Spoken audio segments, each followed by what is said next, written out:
right, well, happy Mother's Day to everyone. And right now we have Potluck Sunday, Mother's Day Potluck Sunday. And I prepared macaroni and cheese this morning. Hopefully it's good and not dried out. And it's going to be a wonderful day at the center. All right. Good morning. Happy Mother's Day. We are passing out cheese to all the women. And we just want them to know that we love them and we celebrate them today. All right. Good morning to everyone. Happy Mother's Day. Good morning. May I invite everyone to relax and it's comfortable for you. Please close your eyes. Remember that every breath you take in is a yes to the gift of life. Every breath out is letting go of the things that do not suit us anymore. So let's all take a moment, give a deep collective breath in, and let go, and then let's do it one more time.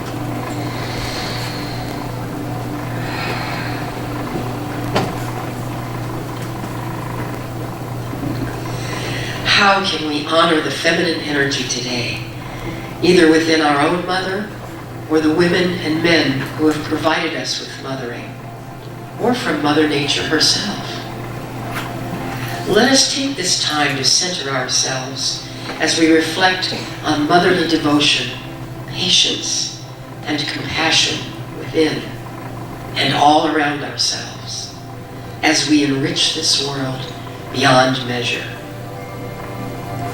Let us meditate on this thought. I am in awe and admiration for the divine, beautiful expression of the sacred activity of motherhood throughout this world.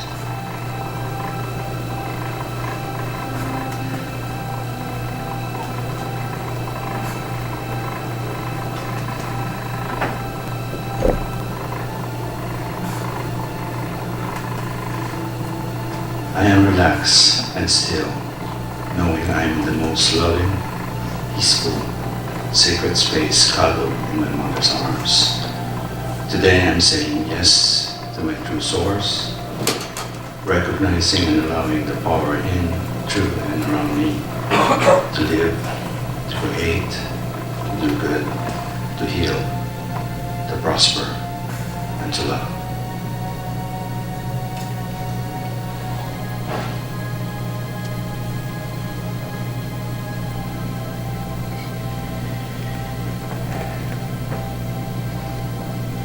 I bless and give thanks to all the mothers everywhere. I praise their fortitude and commitment and applaud each one's tireless, selfless devotion.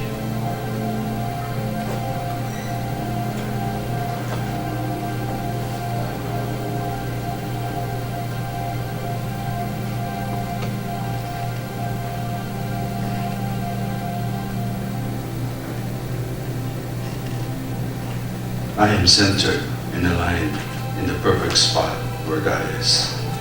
I am right here, I am right now. Realizing Mother, Father, and this child are one.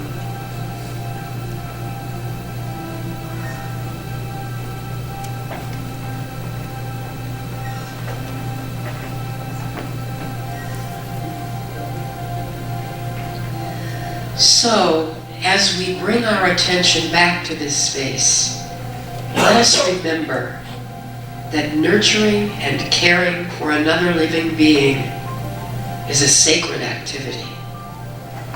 Today, I take time to truly give thanks for all those who have shared unconditional love and acceptance with me. Namaste. Good morning. Good morning. Happy Mother's Day.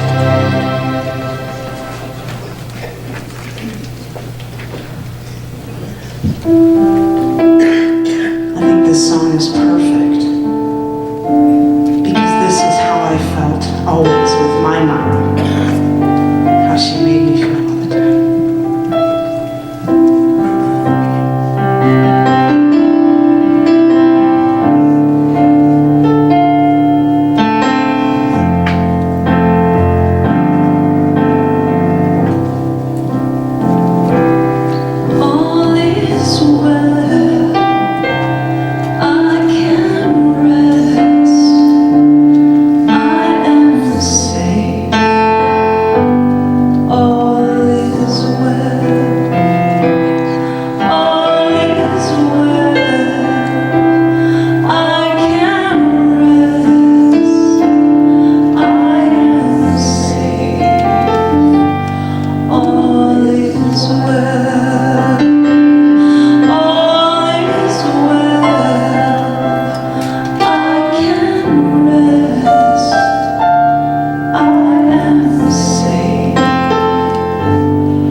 You are the face of God. I hold you in my heart. You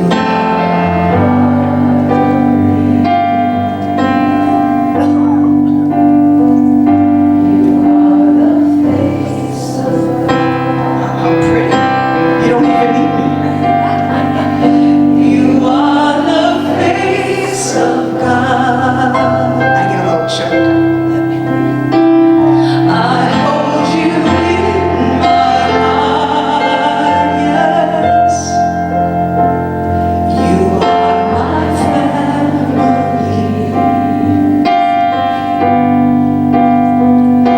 You are the face of God. You are my family. You are my family. You are the face of God.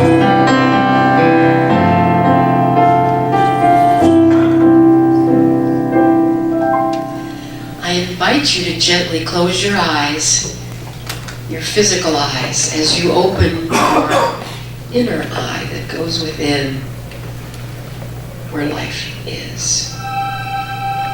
And I ask you to let my words be your words as I say my prayer this morning.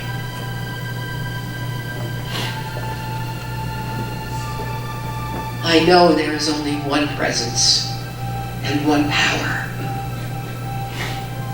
one infinite intelligence, eternal, forever. And I call this source God. It is life and love and truth, harmony, compassion, joy. And I know that I am one with this source. I am the perfect divine expression of all that God is. And I declare this day, this beautiful Mother's Day, to be filled with all the love and joy, compassion, and nurturing that my heart can hold.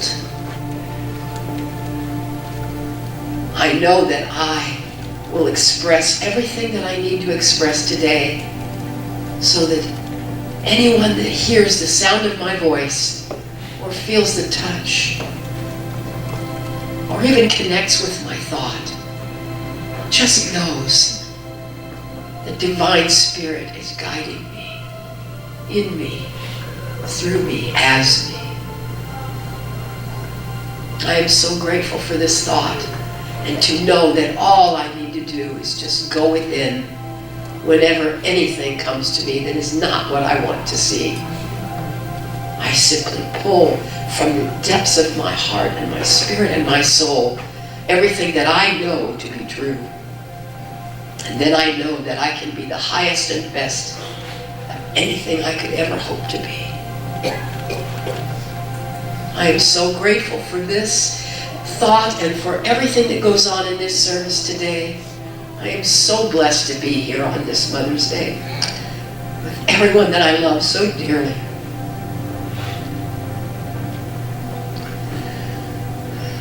I am so thankful for the ministers and the ministry of prayer and the music and the teachers and the students and the children. I feel so blessed this morning. I know that everything is in divine order, and so I now can release my word into the creative universal law, knowing that divine order is complete and perfect. And so we say together, and so it is.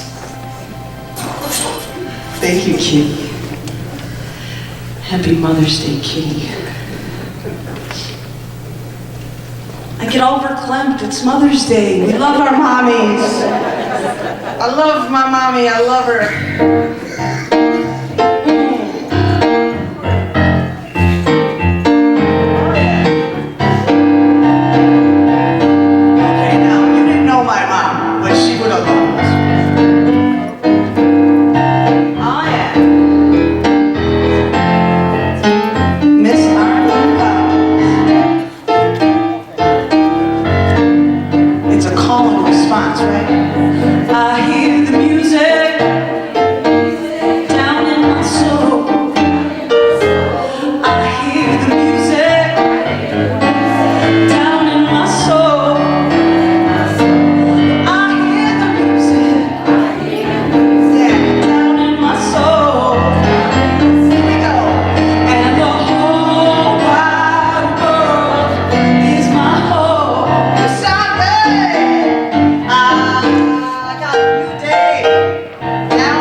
love you too, Patty Powers. Patty goes, well, you're a mother. And then she looks at Dave and we all go, oh, yeah, you are. We mean it in the nicest way, Dave. Well, if it's comfortable for you, well, first of all, welcome. Welcome to the Las Vegas Center for Spiritual Living. So glad that you're here. I'm Reverend Dan Jerome, one of the co-senior ministers, along with Reverend Stacy Hilton and Reverend Cheryl Bell, and we welcome you. We welcome you on this Mother's Day. Wow. We have so many amazing things to share with you this morning, so we're going to get right into it.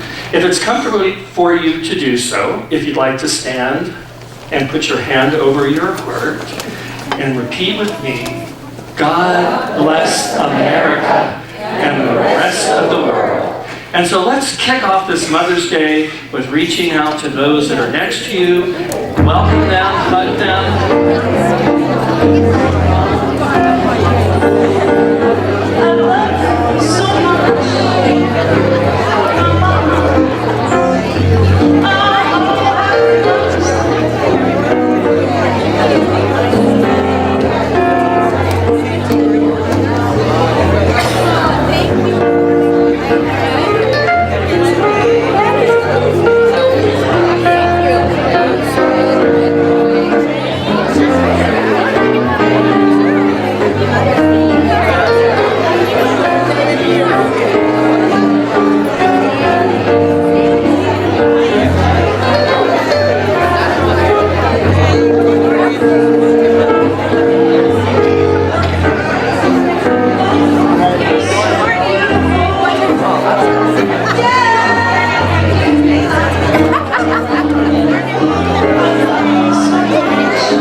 Most favorite people, you're all my favorite people. They're my most favorite. Just because I'm introducing them right now, but no.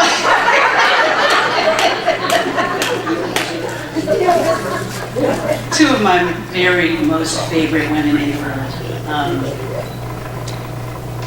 I'm going to get choked up. I'm going to try not to do that right now. Lauren Ballardini and her mom, Nikki Vincent, are such outstanding of women, practitioners, and friends. And so we thought it would be nice, since it's Friendship Month, to have them speak about whatever they're going to speak about. So please welcome Lauren and Nikki. Good morning. Good morning. So I guess we don't really need to, but now I feel like Stacy burst everyone's bubble. We're not sisters. If I look half as good as my mom, and I don't know how old, you're 5 years older than me?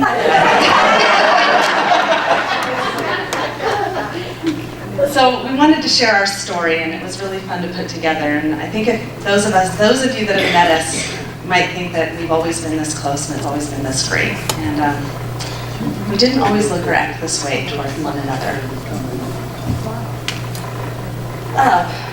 But with this teaching, we worked our way back to each other. Sorry. So I'm going to start. Thank you.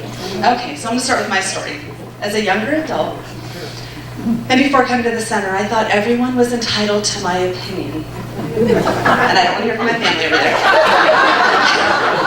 And I was only too eager to share what I thought, no matter how blunt. I thought it was my duty to let everyone know what and where they needed to shape up. And then I started coming here. And Reverend Cynthia's sermons, as she would speak, I would sit there and think, oh, my husband Joe needs to hear this. Or, you know, my mom needs to be reminded of this principle, because she is so. And it took me quite a few months to realize that each and every one of Reverend Cynthia's sermons were for and about me. And that's when I started taking classes. And in these classes, I learned how I co-create everything in my life with God. All that I repeatedly think about, believe, and say comes into being. And so the good in learning that is my relationship with my husband and my kids was flourishing. and my personal life with classes just got better and better. However, I did not like how my family of origin was showing up. They were not living their best lives, in my opinion. But in classes, I learned that to make my family show up differently, I had to change how I saw them, how I related to them, and how I thought about them. So I consciously chose to reframe the negative stuff. I refused to gossip or carry stories with or about my extended family. I did my own spiritual work, looking at myself and how I was showing up and what I was doing, and how I was being. Thank you. I decided to love them and know that they were all on their own path, doing what was best for them. Like Wayne Dyer says, when you change the way you look at things, the things you look at change. So I wanted to read something from Living the Science of Mind by Dr. Ernest Holmes, our founder. And in this chapter, it's called What Goes Out Must Return. At first, we are prone to treat or do affirmative prayer on everything and everyone around us. This is when we're new to the teaching. In an attempt to influence our environment and other people, and to exercise control over things to our own liking. Most of us pass through this phase, thank goodness. And as we progress in the science, we come to realize that the aim of scientific treatment, or affirmative prayer, is not control of people and things. We treat ourselves, our own mind, our own consciousness, no matter what the desired end may be.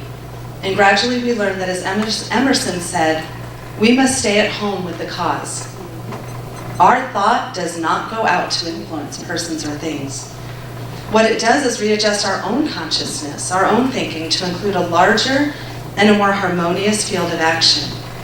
We learn that when we get our own consciousness straightened out, things in our external world adjust themselves to meet our new and better inward awareness. And I pass the story to my mom.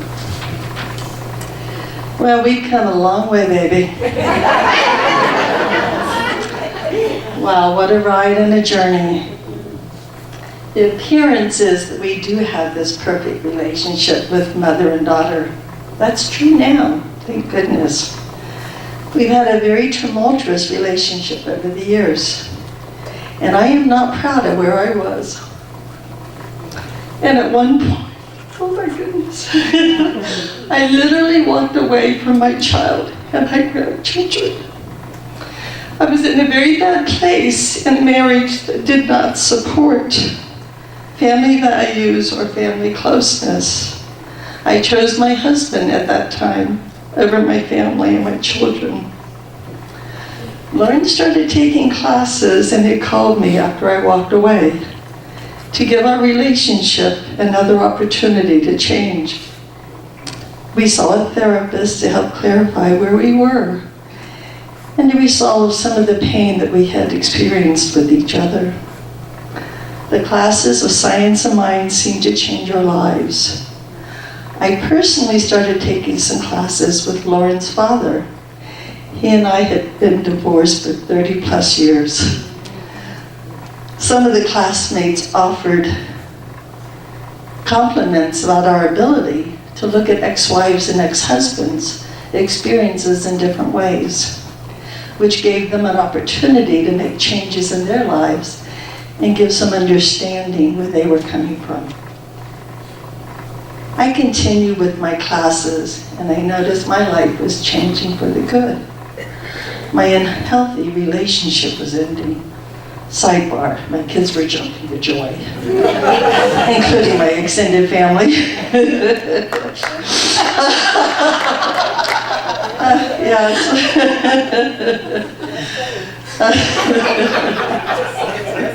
And the ministers followed this path with us, I might add. It's now been 2 years since I became a practitioner, and for Lauren it's been 8 years. Honestly, this has been a journey of love and changes.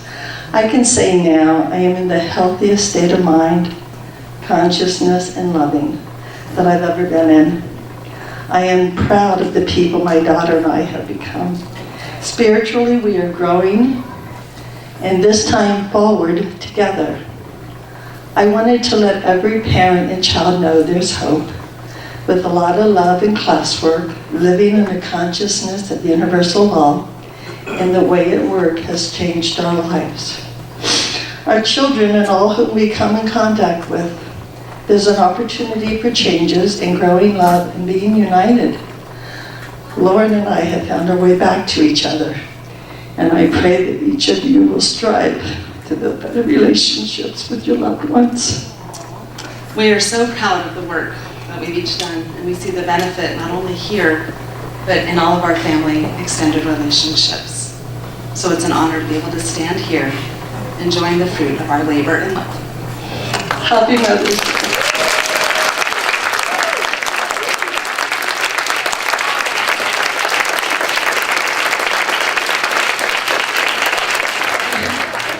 What an incredible story.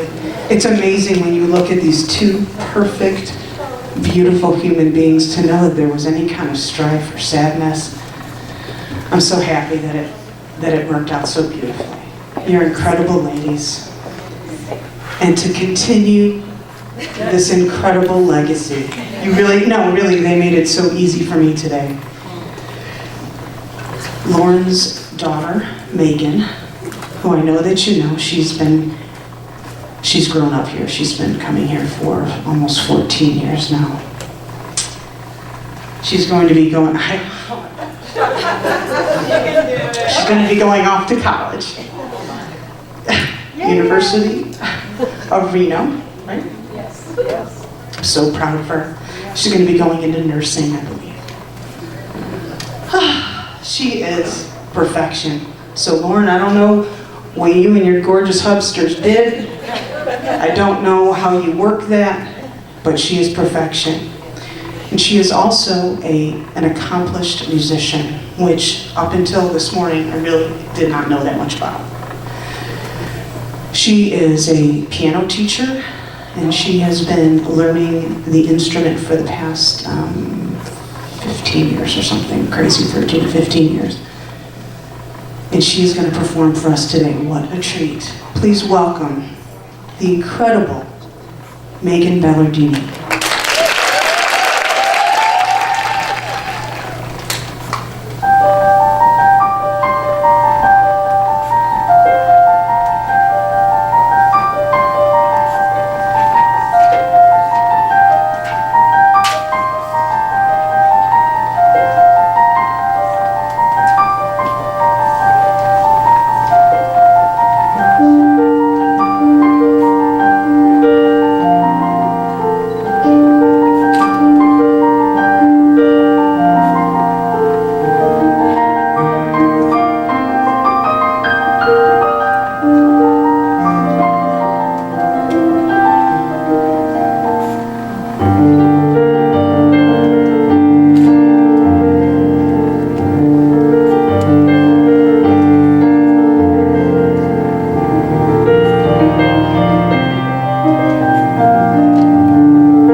feel like a mother. Yeah. I didn't have to give birth or anything. That's the best part. I mean, you know, the stories I hear are not, you know, they're not welcoming. Just so you know. Happy Mother's Day. I'm Reverend Cheryl Bell, co-senior minister here, along with my sister, Reverend Stacy, and my brother, Reverend Dan. And, you know, Lauren referenced our spiritual mother, Reverend Cynthia, who is the founder of the center. And, you know, I think about her often, as I do my own mother. They made their transition the same year. And today would be 2 years and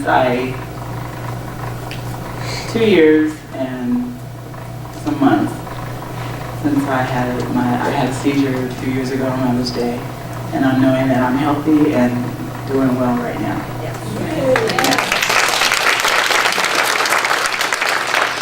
You know, like myself, Megan Balladini, Lauren Balladini, and Mickey Vincent, a lot of you have been coming here a long time, a while.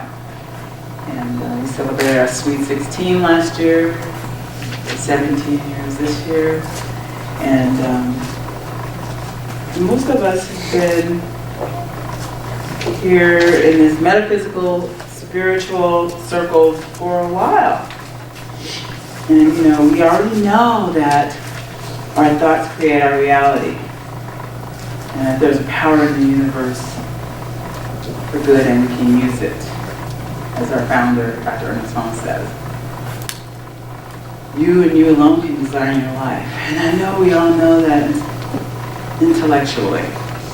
Unfortunately, there's still a tiny little problem. Tiny, just a little catch. You don't really believe it. You don't believe it, not fully. I remember in practitioner training, Reverend Cynthia asked me, we were talking about manifestations, and she asked me, well, why do you think that didn't come to be? And I thought about it for a half a second, and I said, because I didn't believe it. And I had been through 4 years of classes at that point. Most of our thoughts we assume are our own. However, they're really invisible and largely unquestioned beliefs that were downloaded before we were even 5 years old, right? So we have to be, class is about being conscious. Being a practitioner is about being conscious, because you have to consciously work to rewrite your paradigm. It does not happen overnight. They told you this morning, right? Is that the title of it? What's the top title anyway today? Oh, it's a sequence of creative order, but my part is our thoughts create our reality. And so it was also Mickey and Lauren's title, part of their title. So, you know, to learn to rewrite that outdated thinking, you know, here at the center, we attempt to prove to you that your thoughts have power. We try to do that every Sunday to teach you that. And that the field of infinite possibility awaits you to just claim it. I have a picture, because I know we all have heard this Dr. Emoto and the rice experiment, right? Where he took, actually I only found 2, but I like this one better. I found the 3, but it was fuzzy. I like this picture better. Where he took, placed 3 containers. One container with the word thank you on it. This one has to say I love you, which I like that one too. And on the second container he wrote, you fool. And the third container was completely ignored, which would be that one on the far end there. And he had children, they were instructed to say, we'll just say, to say I love you or you fool to the other one and ignore the other one for 30 days. So the I love you one didn't change, relatively unchanged.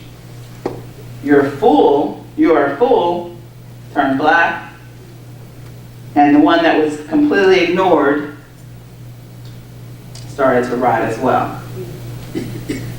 Now, you go on the internet, you're going to find people that talk about it wasn't a controlled experiment and all the negative things that you can think of about this experiment.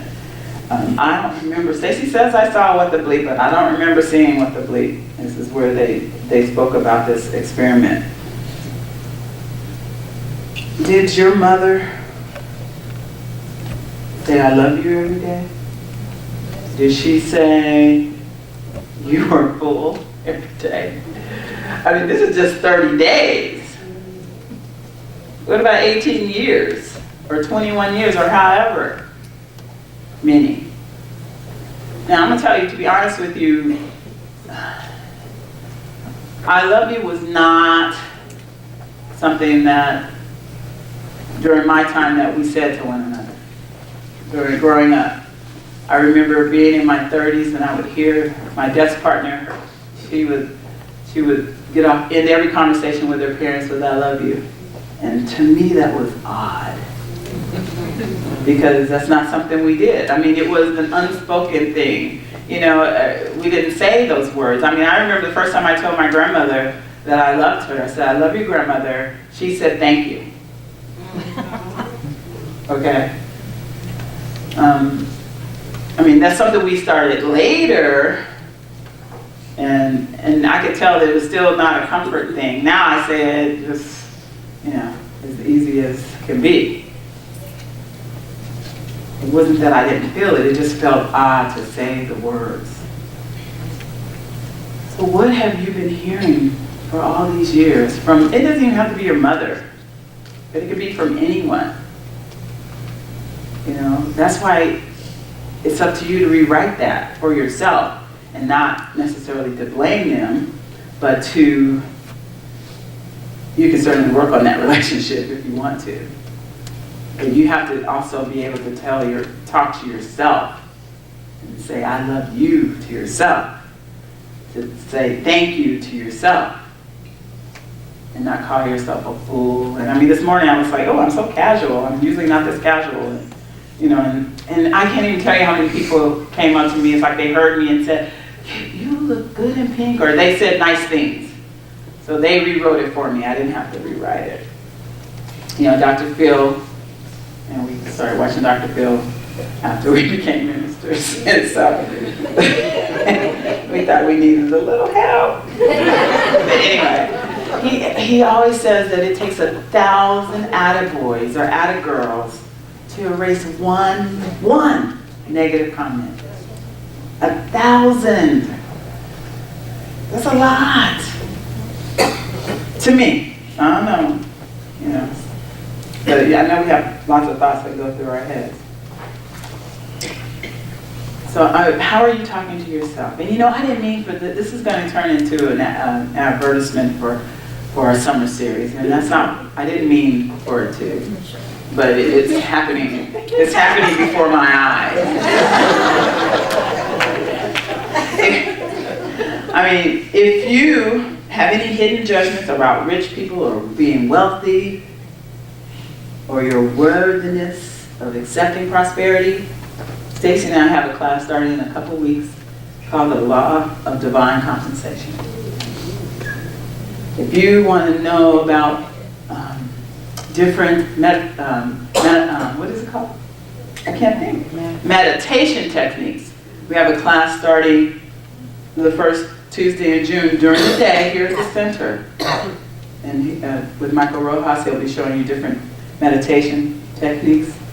If you want to know how to manifest change in your life, Lauren Ballardini herself has created a class for you to do that, which starts after the Law of Divine Compensation. If that's not enough, Reverend Stacy is willing to teach this thing called you, this thing called you, hello, in the daytime and in the evening, Tuesday and Wednesday. It's a great book, and there's lots of them in the bookstore. After that. And if that is not enough, our own Daisy Spites, practitioner Daisy, is teaching her wonderful Law of Mind in Action class that written by Fenwick Holmes, our founder's brother. She's taught that, this is the 4th year, I think. And she's an expert at it, if I may say so. And oh my goodness, I didn't mean for it to be an advertisement. Thank you, Lauren and Mickey. But it's not easy. It's simple things for me to tell you to rewrite your story, to be nice to yourself. It's not an easy thing. Or is it? Are you all, I know you all are perfect. Okay? I mean, look at the beautiful relationship that practitioner Mickey and Lauren have created. They created that. It didn't happen by itself. You got to do a little work. And you're worth it. I promise you're worth it. Okay? Namaste. Thank you, Reverend Cheryl.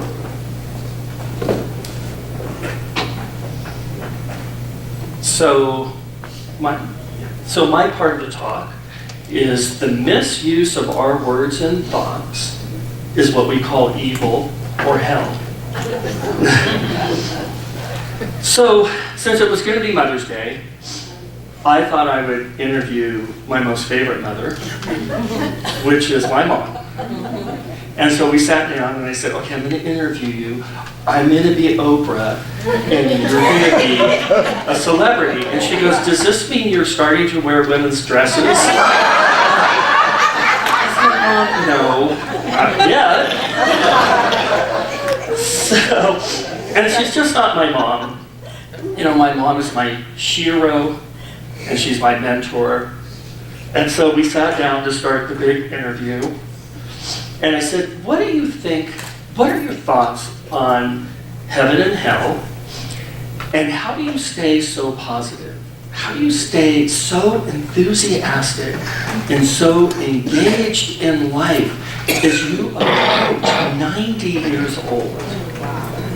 And without skipping a heartbeat, she said this, and I'm going to be reading most of it. I have learned how to think. I have learned how to think about things. And of course, with her accent, she says, I have learned how to think about these things. She said, Danielle, there is a heaven, and it is right here. There is a hell, and it is right here. So many things have happened in my life, son. I could have been sad and angry and long-faced. I could have talked about how this should have happened and oh, why did this happen? I learned a long time ago that thinking that way, talking that way, did one thing. It made me miserable. And I realized that I realized that all this did was just make my life look like hell. She said, who wants to live like that? As a small child, to escape from life, I would hike and roam in the mountains in France. So at one point in my life when I was much older, I thought that's what I must do. I must go back to the mountains. Because you see, that's where God and I understand each other. And I began to climb mountains all over the world. The United States, France, Africa, Russia. And I started to really look at life I started to understand how incredible life is. She said, I started to look at the planet and all the different kinds of people and the animals. Oh, she said, the wonderful animals. And I began to realize what genius there was in all of this. And then one day on a mountain, I realized that that same genius made me. That I was God's creation. She said, that's why I like to go to the religious science. She calls it church. I like to go to the religious science church. I like what they teach. It teaches me to think. I learned if I want heaven on earth, then I must use heavenly words. If I want life to have energy, I must put my energy in the world. If I want life to be friendly, I must talk to people and look at people and embrace people. If I want positivity, then I have to be positive. Most of all, Danielle, if I want life to be an adventure, then I must go somewhere. I must do something. I have to open a different door. I learned that the world is a big, beautiful place, but if I keep opening the same door, it's the same. It stays the same. I have to open new doors and see new places. And then she said this. Now, one thing that I want you to start doing is this. Talk to your body. See, your body is smart. It is intelligent. It is filled with God's genius. It hears you. It hears every word you say. I go to the gym every day. I put the treadmill as high as it will go. And I walk. And I tell my legs, oh, look how strong you are. And I feel my lungs, I feel my heart pounding, and I say, now that's the breathing, that's the pounding of the lungs and heart of a 20-year-old. And guess what? The lungs and the legs and the heart, they hear this and they say, okay, we hear you. We can do this for you. And listen, Danielle, your mother never went to school. But there's two things I know. I know the science of the mind, and I know the body. The body will be whatever you tell it to be. And how do I know this? Well, I'm at the gym 6 days a week. And as I approach 90 years old, I am the oldest member of my gym. One more thing, Danielle. You must know and believe that you are important. You have to know that God wants you to be here. I will tell you one last story that I have never told you. And I shared this with some before. When I was a small child in France during the war, the Nazi soldiers came and raided our village. It was the scariest moment in my life. The bombs, the guns, the yelling, the shootings. People were running through the streets, screaming. And in all of that commotion, I was separated from my mother. I was so scared. I was literally frozen with fear. I couldn't move. All I did was cry. And I remember at one point, I just yelled out, "Oh, God, help me." All of a sudden, a German soldier grabbed my arm. And he took me with him. And we went behind the village down in a ravine. He made me lay down, and all he said was, shh. And he covered me with branches and twigs and left. And I laid there all through the night. The next day, I could hear people talking. Somehow, I knew that it was safe to come out. I wandered through the streets calling my mom. I didn't even know if she was alive. And it was a miracle. My mother and I found each other.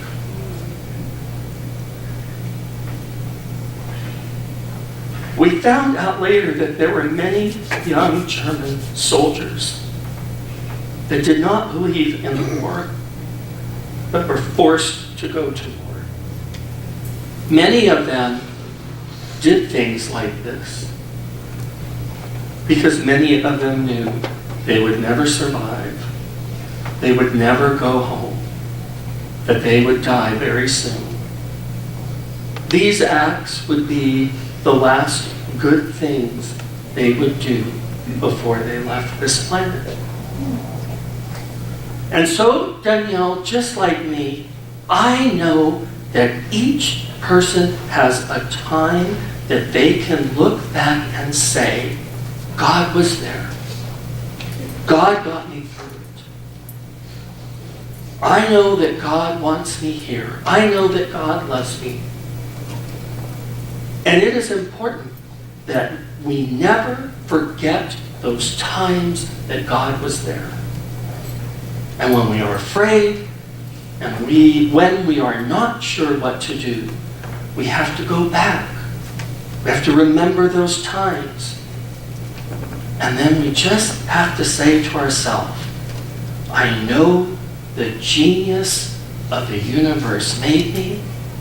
I know that the genius of the universe loves me. I know that that genius has worked miracles in my life before, and that genius can do it again. If you want heaven, Danielle, learn to think. Practice all the time. Keep being a good minister. Teach people how to think. Teach people how to create heaven. And just know, no matter what, God loves you. So there you have it. The wisdom of one of the greatest religious scientists. Happy Mother's Day. Thank you, Reverend Dan. Thank you, Reverend Shuttle.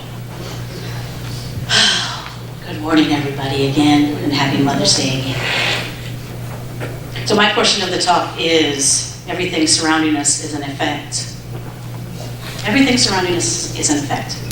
That means each of us standing right here, sitting right here, each of us here is an effect. There, as we say, seed, soil, plant. Seed came together. We know how we were created, right? And we create our world, we create our reality through how we think. What are you creating? Are you creating heaven? Or are you creating hell? Dr. Ernest Holmes, the founder of the Science of Mind, says this on page 101. Everything we see, touch, taste, feel, hear, or grasp with the physical senses is an effect. What we see comes from that which we do not see. It goes from the invisible to the visible.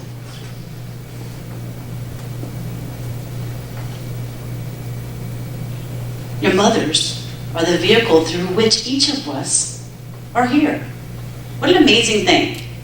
What an amazing thing to be a part of and to be witness of. And we're all a part of that creative process. That's how we all got here. Whether we like our moms or love our moms or not, that's how we all got here. So we owe them thank you, if it's just for that. And I'm hoping it's not just for that. It's not my story. But let's be real here for a minute, right? We didn't all grow up with June Cleaver or Harriet Nelson. I'm dating myself a little bit, but the new sitcoms, I mean, they don't roll like that, right? Roseanne Barr is very flawed.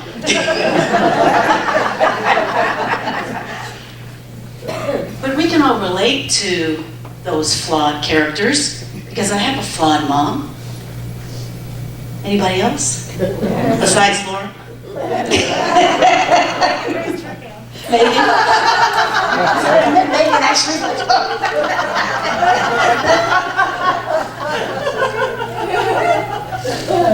We're all flawed in our own little unique way. We're all perfect spiritually, but we all have some flaws and some things that we can adjust about our own selves, don't we?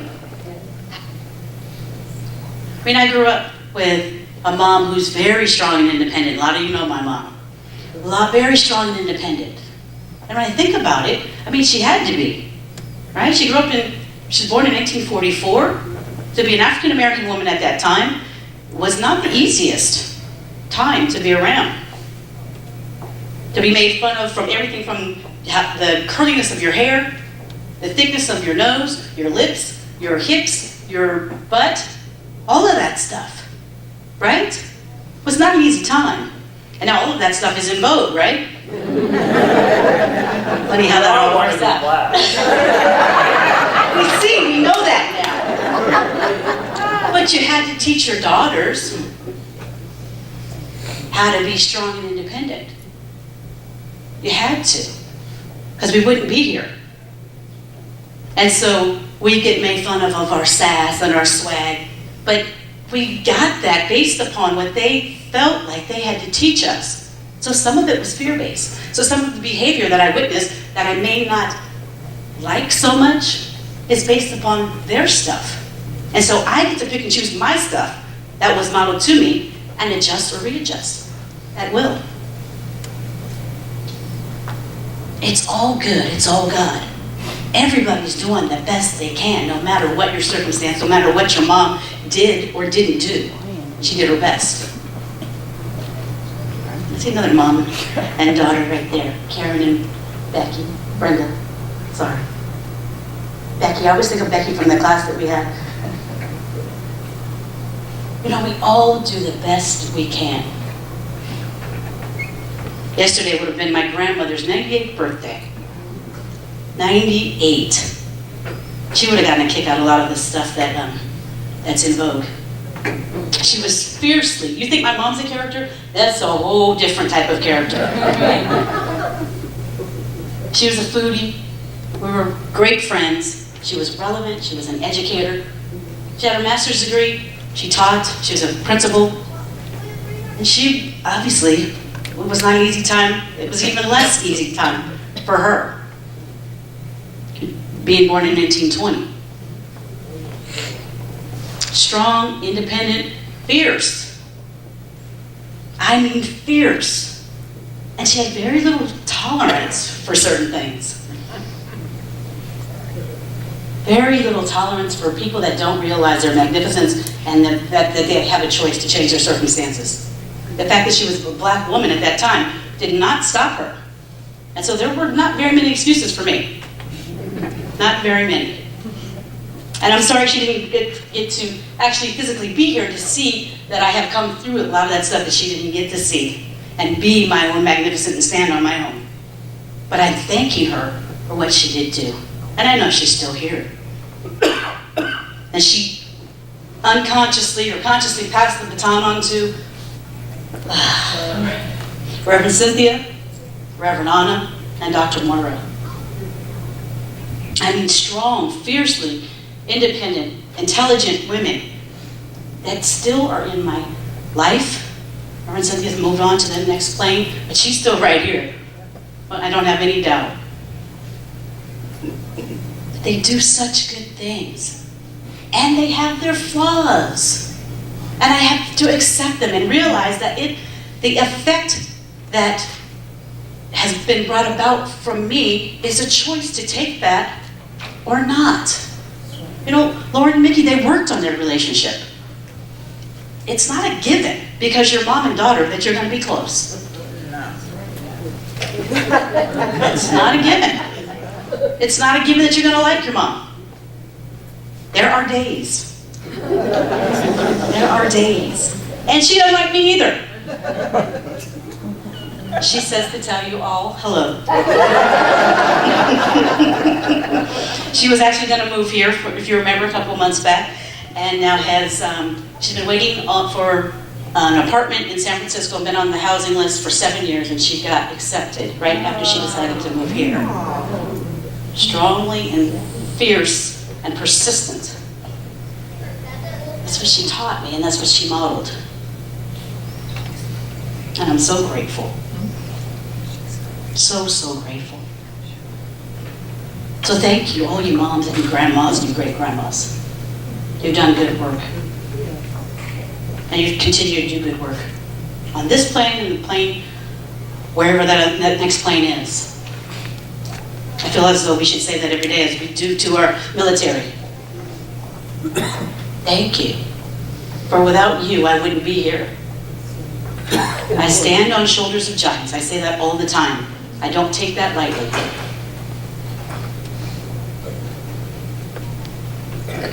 You modeled a way for us to be and move through life. And it's up to us to figure out what we like and what we don't like and change it and do what we will with it. But they were a model, or they are a model. And for those of you that didn't give birth, like Reverend Cheryl and myself and some others, you still represent the divine feminine. You're amazing. We are amazing. And we all do good work, and we represent beauty and creation. So celebrate that today. In closing, I have a video that, in case you haven't used your Kleenex yet. And I don't know where this young man's mom is because it doesn't appear in the story. Maybe I missed that part. But wherever she is, she's got to be so proud of her 4-year-old son. So please take a look and grab your Kleenex. It seems Americans are hungry for a superhero, and Steve Hartman just may have found one. He's faster than a speeding stroller, more adorable than a wet kitten, and able to get a stranger's attention with a single courtesy. Excuse me? This is America's latest superhero. Don't forget to show love. And the only superhero with the power to feed the homeless. Now, why do you do that? You know what, Mrs. C? It's just the right thing to do. Is it? Yes. You want money? By day, Austin Pirine is a mild-mannered 4-year-old from Birmingham, Alabama. But about once a week, he turns into this alter ego. Would you like a sandwich? A superhero set on feeding as many homeless people as possible. Thank you. What's the superhero name? President Austin. Huh? President Austin. President Austin? President Austin. That's his idea of what the president is supposed to do. I was like, buddy, you have no idea. But hey, I'm going along with it. TJ says this all began when they were watching a TV show about pandas. It showed a mama panda abandoning a baby. TJ told his son the cub was now homeless. He says, what's homeless? I said, well, it's when you don't have a home and sometimes you don't have mom or dad around. I can tell what the follow-up question is going to be. Yeah, are people homeless? When I was a 4-year-old, I didn't care about helping people. I did. I see. Once Austin learned some people are homeless and some are even hungry, he launched this caped crusade. Told his mom and dad that he wanted all his allowance and money they would spend on toys to go toward chicken sandwiches instead. Oh, thank you, baby. You're welcome. Don't forget to show love. After he gets out each sandwich, Yes. he gives each person that same bit of advice. Don't forget to show love. Don't forget to show love, he tells them. And most do, immediately. Well, thank you. It warms my heart to say it. It'll warm anyone's heart. Yeah, it really did, man. Raymond Boss says this kid gives him hope. That's where it started. Don't forget to show love. Everyone who meets Austin leaves with hope, which Which is why, with any luck, someday President Austin won't be a superhero anymore. Being the homeless is the highlight of my life. He'll just be a president. All right, come on, Austin.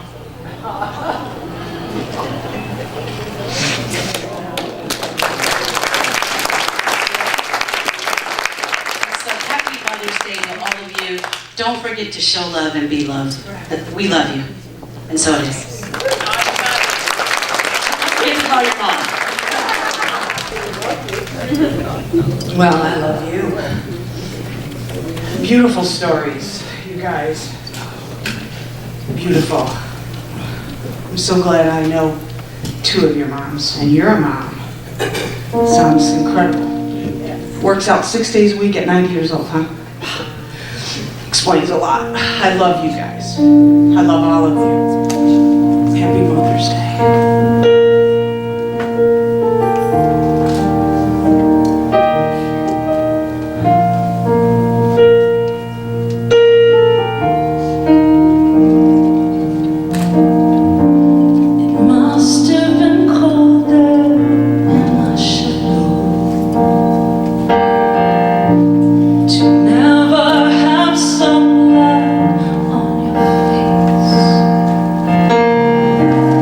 You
Day, everyone. I would like to ask our ministers to please come forward, any visiting ministers or practitioners, and our Ministry of Prayer team to please come forward. They are here for you if you would like to talk to them, pray with them. It's a good day. And today is Potluck Sunday. I'll have you know I made my mother's banana pudding that my dad would make me bring to him all the time. And please stay and join us. Thank you. If you would stand and connect. Stand and connect.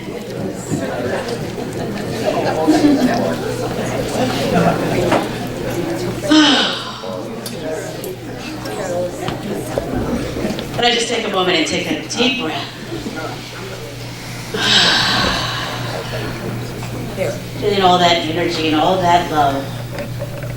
It's right here, right now. I'm just so very grateful for this beautiful celebratory day that honors mothers. Each person that is the divine feminine. I just am so grateful for the love for each and every person that has shown up here.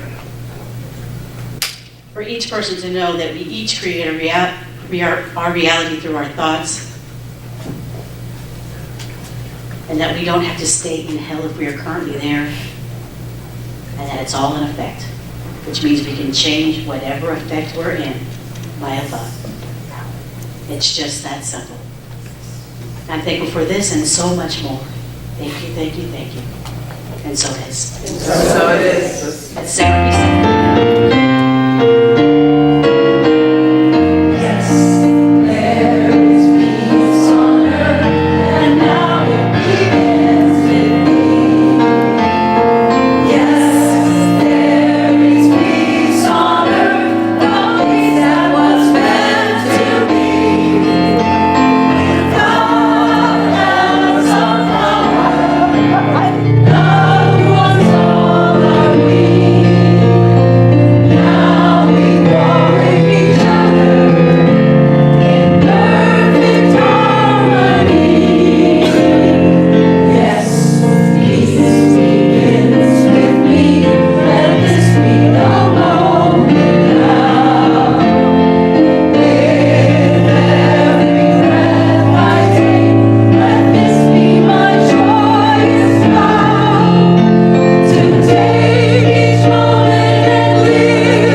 Repeat after me. Something wonderful is happening to me right now. Something wonderful is happening to me right now. I know this in my mind. I know this in my mind. I feel it in my body. I feel it in my body. And so